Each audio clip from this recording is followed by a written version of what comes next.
10 Modern Garden Design. I redesigned my entire garden using only 3 materials. I gave myself a rule before I touched a single spade in this garden, and it's the strictest rule I've ever set for a project on this channel. 3 materials, that's it. Whatever I built, whatever I used, had to come from one of exactly 3 materials. Nothing else allowed in. No exceptions. No, just this once. And I want to explain why. Because this isn't a gimmick. It's actually the single biggest secret behind why professionally designed gardens look so effortlessly cohesive, and why most DIY gardens, even beautiful ones, even expensive ones, end up looking slightly chaotic. It's not a talent problem, it's a restraint problem. Most gardens use 6, 8, 10 different materials, each one reasonable on its own, and the accumulation is what makes the whole space feel busy instead of considered. So today, I'm taking you through the complete redesign of my own garden, start to finish, using only 3 materials the entire way through. And I'm ordering this exactly how it actually happened.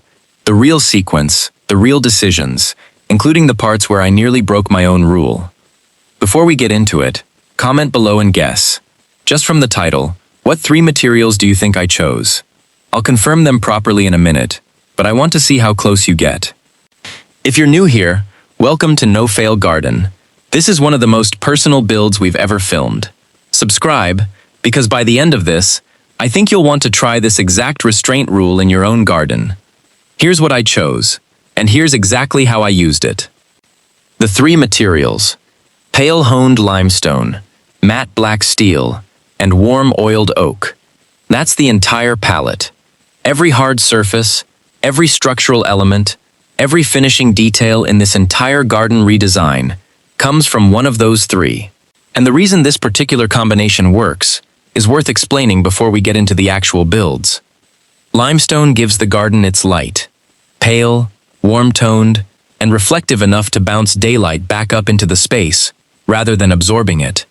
Black steel gives it precision. Every sharp line, every edge, every piece of structure reads as intentional rather than soft. And oak gives it warmth, the one material in the palette that changes with the seasons, that ages, that stops the whole space from feeling cold or corporate. 3 materials, 3 completely different jobs. And once I'd locked that in, every single decision after this point became dramatically easier, because I only ever had to ask one question: which of my 3 does this job? Comment your guess below if you haven't already. Did you get close? Stage 1, the boundary. I started at the edges, because the boundary sets the tone for everything inside it.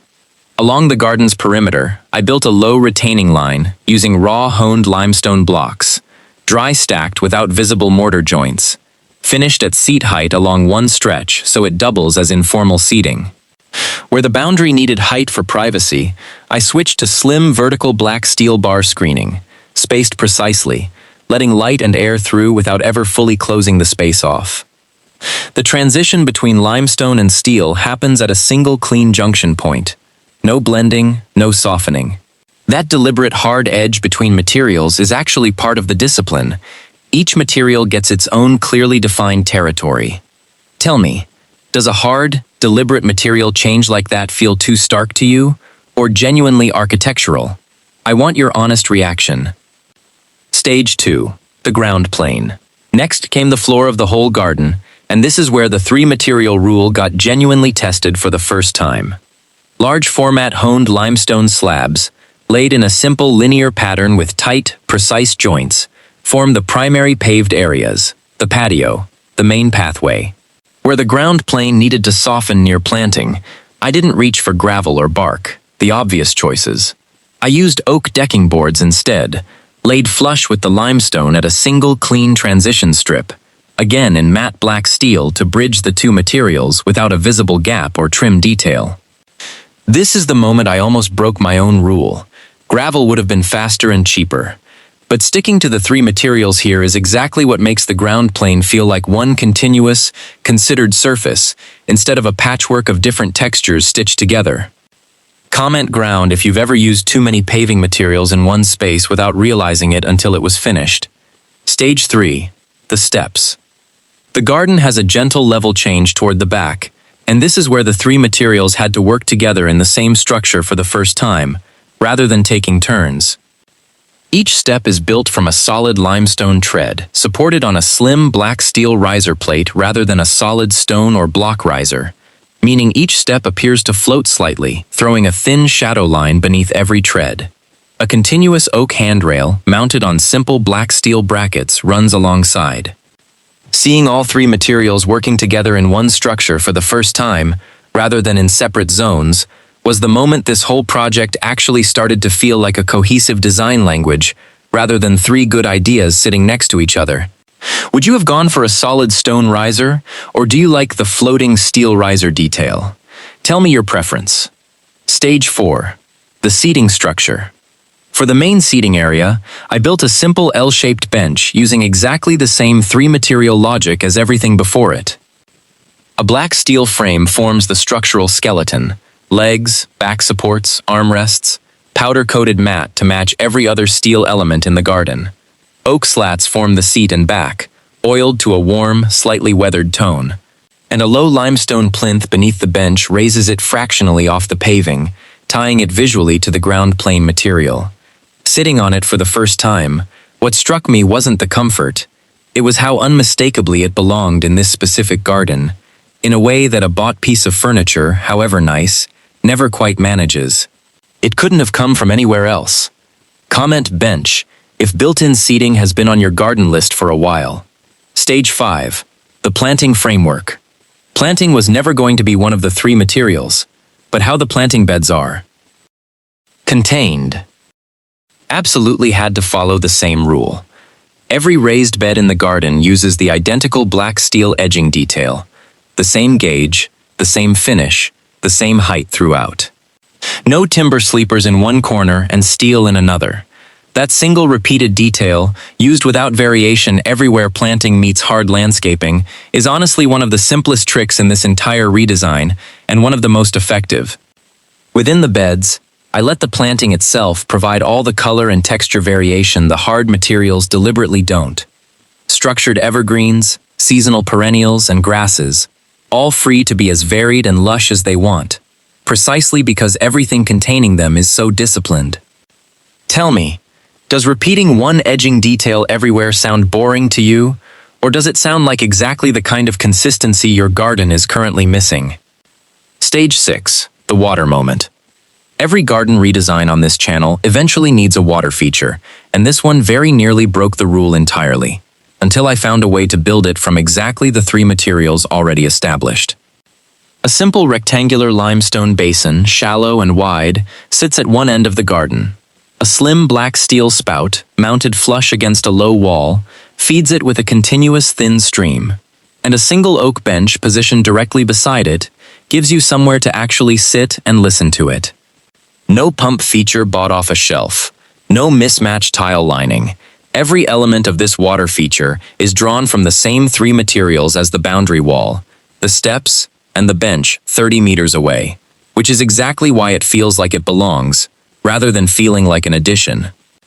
Comment water if you've been putting off a water feature because you couldn't find one that actually matched the rest of your garden. Stage 7. The lighting.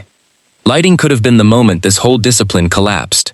Lighting fixtures come in every material imaginable, and it would have been easy to just buy whatever looked nice. Instead, every light fixture in this garden is housed in the same matte black steel, whether it's a low-path light, an uplighter grazing the limestone boundary wall, or a simple pendant hung above the oak bench. Same finish, same hardware language, throughout. At night, this is genuinely where the three-material discipline pays off most dramatically.